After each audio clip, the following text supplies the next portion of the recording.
الرحمن الرحيم اليوم waxaan ku duubayaa gabay la yiraahdo qarni ka hadal waxaa la yiraahdaa qarni ka hadal waana kan maqumani oo niman yahow baryahan waa qalgodayaa dadkuna wuxuu iga qodayaa mindhaaqababkii hore wax walina qadkoodii ka tago waa ay qalloocaan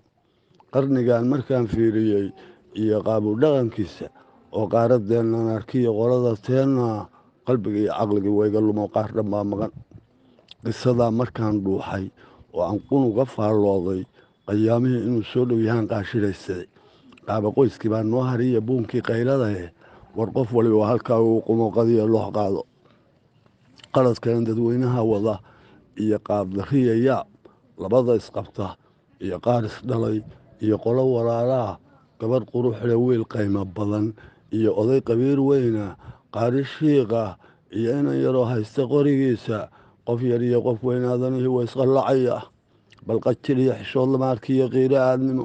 qaraabiyo sokeeye ma jira seedi qaymo leh isqaniinka quursiga xun iyo kala qabweynaanta qunjuraafka iimaandarrida qumayadaad moodo quutacaylka meel daran risiqa ay ka qodayaan qarni iyo haddaan 10 sano iyo weliba qayb joogo qalbigayga kuna soo dhacdeen qaabu dhaqanka ah alla ilaahu ha ii qaban waxay sii qodqodayaan waxaa qalad marjuucaas ka daran oo aan ka sii qoofay dadku waa qoslahaya haddana waa qarfoof maran qaar baaba qaaqaawan oo qaba dharkoodii qaar baa qudbada jeediy oo qalad walaaqa ah qaar baa mas-uuliin isku qaba oo qaaska soo dhaca qaar baa qur-aankii akhriyo jeegada u qala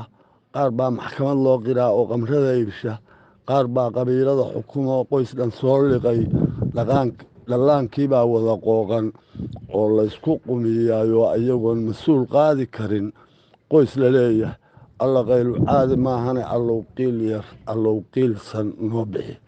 baan idhi